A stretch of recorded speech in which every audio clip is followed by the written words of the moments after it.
భారీ వర్షాలకు రోడ్డు కోతకు గురవడంతో 44వ జాతీయ రహదారిపై భారీగా ట్రాఫిక్ నిలిచిపోయింది. ఇందుకు సంబంధించి మరింత సమాచారం మా ప్రతినిధి శివరామకృష్ణ ప్రత్యక్ష ప్రసారం ద్వారా అందిస్తారు.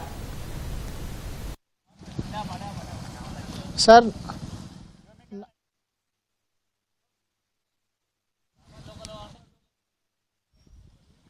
రైట్, కామారెడ్డి జిల్లాలో కురుస్తున్న వర్షాలకి జిల్లా మొత్తం చిగురుటాకులో వణికిపోతుంది. అయితే ఈరోజు కాస్త ఎడతెరిపినివ్వడంతో వాహనదారులు రోడ్డెక్కారు. ఈ క్రమంలోనే రోడ్లన్నీ ట్రాఫిక్ జామ్ అయ్యాయి. అట్లే అటు సదాశివపేట నుంచి కామారెడ్డి వైపు ఉన్నట్టు రోడ్డు అయితే పూర్తిగా బ్లాక్ అయింది. దాదాపుగా గంట సేపటి నుంచి అక్కడ వాహనాలు నిదానంగా కదులుతున్నాయి. అట్లాగే ఇటు బిక్నూరు నుంచి కామారెడ్డి వైపు వచ్చే వాహనాలు కూడా ఇక్కడ రోడ్డు అయితే బ్లాక్ చేసినటువంటి పరిస్థితి అయితే కనిపిస్తుంది. అయితే కామారెడ్డి పోలీసులు కూడా ఇప్పటికిక్కడికి చేరుకొని ఇక్కడ బారికేడ్లను ఏర్పాటు చేసి వాహనాల్ని దారి మళ్లించే ప్రయత్నాలు చేస్తున్నారు. ఇప్పుడు మనం ఇక్కడ ప్రస్తుతం కామారెడ్డి ఫ్లైఓవర్ పక్కన ఉన్నాము.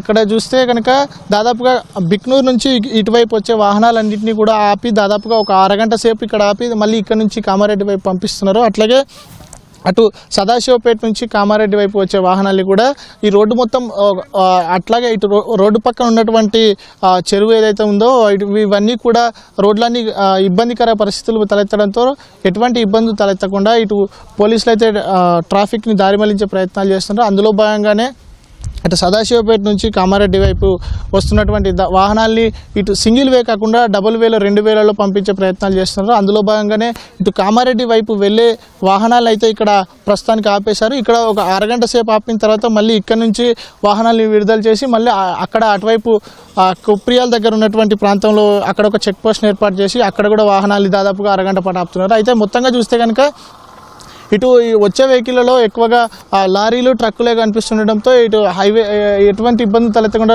కామారెడ్డి లోపలికి వెళ్ళిన తర్వాత కూడా ఎటువంటి ఇబ్బందులు తలెత్తకుండా అయితే ఇక్కడ ఆపి ట్రాఫిక్ని దారి మళ్లిస్తున్నారు. అట్లాగే ఇటు ఆర్టీసీకి సంబంధించి కూడా బస్సులు రావట్లేదని చెప్పి ఇప్పటికే కామారెడ్డికి సంబంధించినటువంటి ఆర్టీసీ అధికారులు ఎవరైతే ఉన్నారో వాళ్ళు ఇప్పటికే స్పష్టం చేశారో అందులో మొత్తంగా ఇటు కార్లు కానీ లేదంటే ద్విచక్ర వాహనాలు కానీ ఏ వచ్చినా కూడా వాటిని ఒక అరగంట సేపు ఇక్కడ ఆపి ఇక్కడ నుంచి అటు కామారెడ్డికి పంపించే ప్రయత్నం చేస్తున్నారు. అట్లాగే అటు కామారెడ్డి నుంచి హైదరాబాద్ వచ్చే వెహికల్స్ ఏవైతే ఉన్నాయో అవి కూడా చాలా అంటే దాదాపుగా గంట పాటుగా కూడా అక్కడ వాహనాలు నిలిచిపోయి తీవ్ర ఇబ్బందులు అయితే ఎదురవుతున్నాయి. దాదాపుగా ఇంకా మరో 2-3 గంటల పాటు ఇదే పరిస్థితి కొనసాగే అవకాశం అయితే కనిపిస్తుంది. Over to you.